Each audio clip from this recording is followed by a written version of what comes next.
Situata është shumë kritike në mbar hapësirën etnike shqiptare.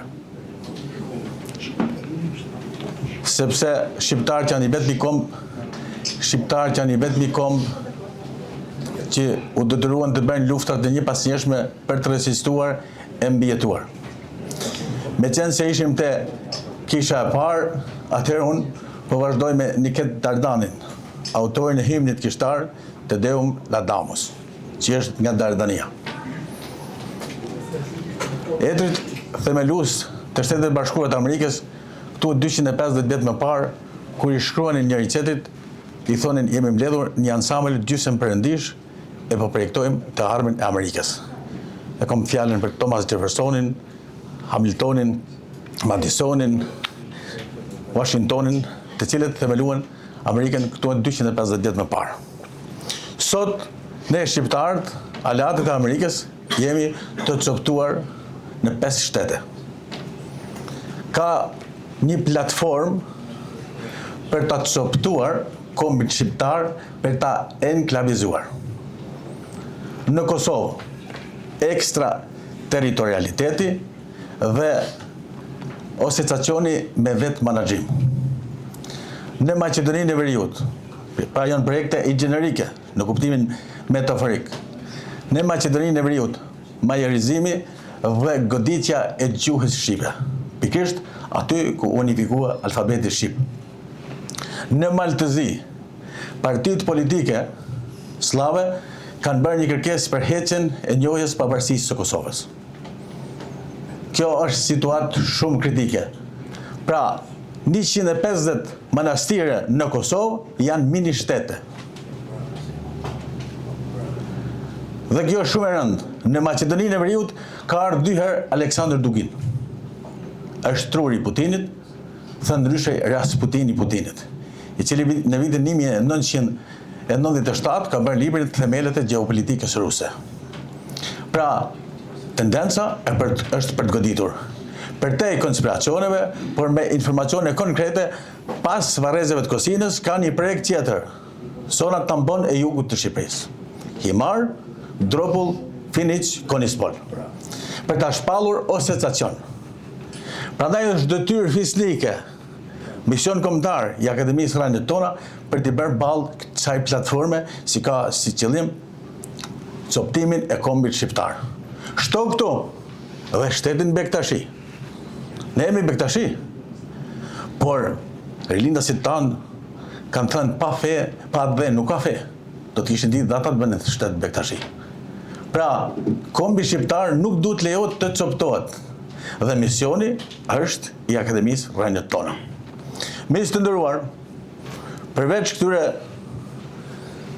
3 ngjarjeve, sa janë 4 ngjarjeve kryesore, jemi në vigjilje të 145 vjetorit të thyrjes së lidhjes shqiptare të Prizrenit.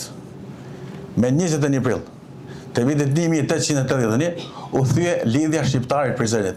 Është platforma e parë administrative, politike, ushtarake, juridike, që ndonë se zgjati 3 vjet, ajo ripërtriu epokën e Gjergj Kasiotit Skënderbeut.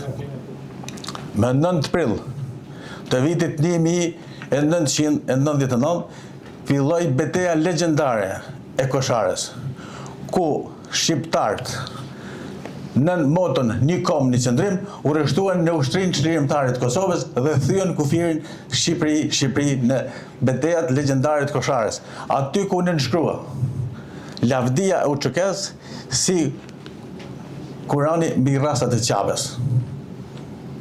Pra, u nënshkrua me gjak. Tani çlirimtarët janë Hag. Pra, ne kemi fituar luftën, por betejë vazhdon për paqen. Dhe betejë për paqen është luftë. Unë e ftoj Akademinë Rënjët Tona të bëjë një rezolut. Mos ma prek gjuhën shqipe. Liri për çlirimtarët. Të filloj aksionin e mbledhjes firmave, deri tani janë 100.000 firma në mbështetje të ushtarëve të ushtrisë çlirimtare në Hag. Pra i takon vetëm Akademisë Rënjët Tona. Ne kemi bërë mitingjet, por e shkruara mbetet të mbledh firmat, sepse 3 shkronjat më të arta të alfabetit shqip janë UÇK. Sigurisht që Papa Kristo në Govani na ka lënë një postulat. Kombi bëhet nga shkronjat. Aja shkronjat të bëjnë kombin të quhet komb. Pa shkronjat shqipe, kombe tjera do të na kishin mbytur dhe zot kishte as shqip, as shqiptar.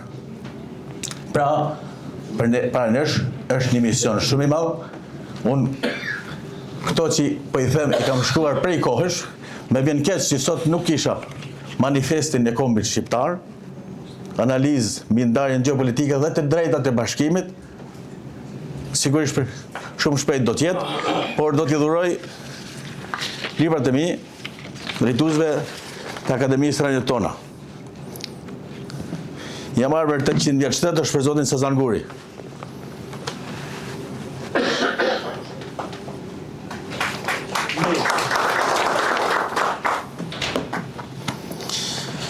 Ky është një punim shkencor, masë shkencor, pikërisht në Maqedoninë të Veriut, i certifikuar në Ministrinë e Arsimit në Shqipëri. Vështrim analitik historik rreth 7 kombit shqiptar. E kam për zotin Pingulli.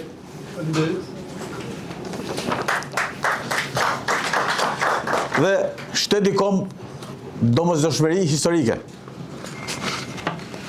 Për zotin Bala.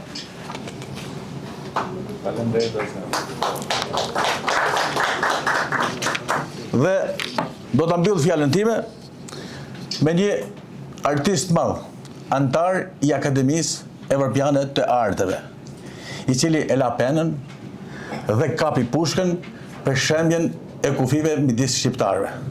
E kam fjalën për Agim Armadanin, i cili para pak ditësh kishte përvjetorin e vdekjes. Ai thot, pra ka bërë nekrologjinë e vdekjes para se me vdek. Ai thot, unë tani jam hi. E hije nuk kam. Se kam ndruar jetë, askush nuk e di. Pyesin, vallë ku kam mbetur.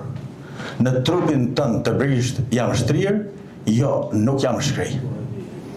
Pra, lavdi dëshmorëve të kombit, respekt e mirënjohje për veteranët e luftës, rroft kombi shqiptar. E ftoj edhe një herë Akademinë Rënjët Tona, me një rezultat. Mos ma prek gjuhën shqipe. Mos ma prek lirin. Të hidhet në aksion për mbledhjen e firmave, gjemt kanë nevojë për firma, ka mundësi të vërrim 200.000, 300.000. Në maj jepet vendimi shumë i rëndësishëm. Pra vihet në pikpyetje UÇK-ja, kauza e drejtë e luftës së popullit shqiptar. Jo ata katërbeta. Kauza. Ndaj ne kemi misionin e madh për këtë mbështetur. Faleminderit, respekt e mirënjohje, faleminderit që më dëruat të flas pak gjatë.